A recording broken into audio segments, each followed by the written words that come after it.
मित्रों, दलित अधिकार सम्मेलन बिहार पटना का आयोजन 9 नवंबर 2023 को 11 बजे से आयोजित किया गया है। स्थान है जगजीवन राम संसदीय शोध संस्थान पटना, शहीद स्मारक से पुनाई तक जाने वाली सड़क में। तो साथियों, इसकी पृष्ठभूमि एवं कार्य ये सम्मेलन करने का उद्देश्य के संबंध में आज पर्चा एक निकाला गया, जिसके संबंध को मैं पढ़कर आप लोगों को बता रहा हूं कि उसका मुख्य पृष्ठभूमि क्या है और मुख्य कारण क्या है और आयोजित करने का उद्देश्य क्या है।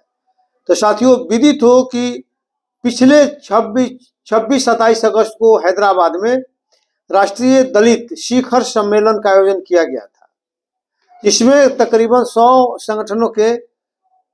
संगठनों ने हिस्सेदारी की थी।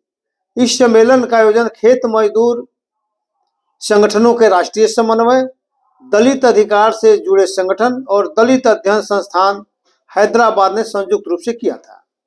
सम्मेलन में एक दलित अधिकार चार्टर पारित किया गया और उसको लेकर सभी राज्यों में सम्मेलन आयोजित करने का फैसला किया गया था। हैदराबाद सम्मेलन द्वारा लिए गए कार्यभार को आगे बढ़ाने के लिए यह सम्मेलन आहूत है। SC/ST सब प्लान के निर्बाध क्रियान्वयन के लिए राज्य में कानून बनाने, प्रोन्नति में आरक्षण की संवैधानिक व्यवस्था को पूरी तरह से लागू करने, SC/ST उत्पीड़न को सख्ती से लागू करने, भूमि अधिकार वापस, आवास के अधिकार की गारंटी प्रमुख है।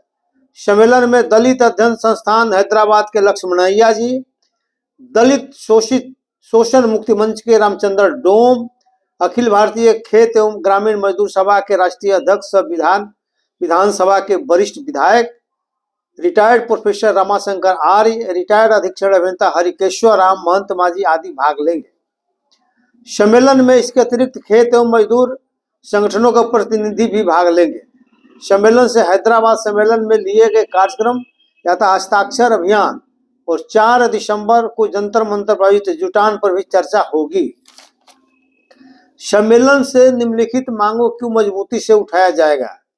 पहला, SC/ST सब प्लान की राशि का दुरुपयोग रोकने तथा राशि का सदुपयोग SC/ST के हित में निर्बाध कार्यान्वयन के लिए राज्य सरकार कानून बनाए। दूसरा, संवैधानिक परिणामी वरीयता के साथ प्रोन्नति में आरक्षण को लागू करना तथा इसे अनुसूची 9 में शामिल करने को लेकर संघर्ष करना। तीसरा, SC/ST एक्ट में सजा की दर को, कन्विक्शन रेट को 90% तक बढ़ाने के लिए एक्ट का सख्ती से पालन करना तथा ऐसे मामले में ढिलाई बरतने वाले अधिकारियों पर कार्रवाई करना। भूमि सुधार कमेटी की रिपोर्ट को सख्ती से लागू कराना, खासकर आवासीय भूमिहीनता को युद्ध स्तर पर खत्म करना और इसके लिए हाउसिंग राइट को संवैधानिक अधिकार का दर्जा दिलाना। सक्षमता के बाहर जाकर असंवैधानिक तरीके से गैर अनुसूचित जातियों को अनुसूचित जाति का जाति प्रमाण पत्र निर्गत करने पर पूर्ण पाबंदी के लिए संघर्ष करना। न्यायपालिका सहित निजी क्षेत्रों में आरक्षण के दायरे का विस्तार करना। निजी शिक्षण संस्थानों को आरक्षण लागू करने के लिए बाध्य करना। सभी SC/ST बच्चों के लिए मासिक छात्रवृत्ति के भुगतान की व्यवस्था करना। हर जिले में SC/ST के छात्र छात्राओं के लिए प्राक प्रशिक्षण शिविर की व्यवस्था करना। बिहार की जाति गणना रिपोर्ट के मुताबिक SC/ST आरक्षण को बढ़ाने के लिए संघर्ष करना। अगर आग्रह निवेदन है कि सम्मेलन में भाग लें और इस अभियान को सफल बनाएं और आगे बढ़ाएं। निवेदक, दलित अधिकार सम्मेलन आयोजन समिति बिहार। तो साथियों, आज जो बैठक हुआ इसके तैयारी के सिलसिले में उसी समय पर्चा का भी हो गया।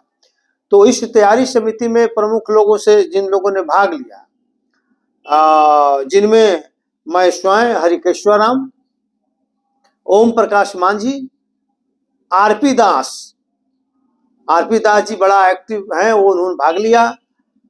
उसके बाद राम प्यारे प्रसाद जी हैं, और उसके बाद महंत माझी हैं, डॉक्टर राजचंद्र पासवान जी हैं, वीरेंद्र तुरी जी हैं, चंदन पासवान जी मान लीजिए कि हैं, और उसके अलावा मान लीजिए कि जो है मंटू कुमार थे, ओम प्रकाश मांझी थे, और भी 2 साथी थे जो खेतिहर मजदूर संगठन है उनसे जुड़े हुए थे। एक तो दिवाकर जी थे और एक आदमी शाह जी थे। तो ले देकर जो तैयारी मान लीजिए कि हुई है और सभी लोगों ने मिलजुल कर इस सम्मेलन को सफल बनाने का निर्णय लिया है और कोशिश है कि सभी वर्गों का, सभी जातियों का, शेड्यूल कास्ट के इसमें भागीदारी हो, ताकि इस जो लड़ाई है, जो दलित अधिकार है, उसको पब्लिक के बीच में लाया जाए, उसको प्रमुखता से एजेंडा के रूप में स्थापित किया जाए, ताकि लोग समझें और इस लड़ाई के लड़ने के लिए आगे आएं। अगर उनका प्रतिनिधित्व इस लड़ाई को नहीं लड़ता है तो स्वयं आगे आए और प्रतिनिधि को भी सही तरह से मान लीजिए उनको सीख दें और उनको बाध्य करें कि आप समाज का प्रतिनिधित्व करिए और सरकार पर दबाव हो कि जो हमारे प्रतिनिधि चुन कर गए हैं या जो मान लीजिए नौकरी के माध्यम से जो प्रतिनिधित्व करने गए हैं उनको प्रतिनिधित्व करने का पूरा पूरा मौका दिया जाए। अगर मौका नहीं दिया जाता है तो जनता उनके खिलाफ भी खड़ी होगी। तो जय भीम साथियों, आज इतना ही। जय भीम, जय भारत, जय संविधान।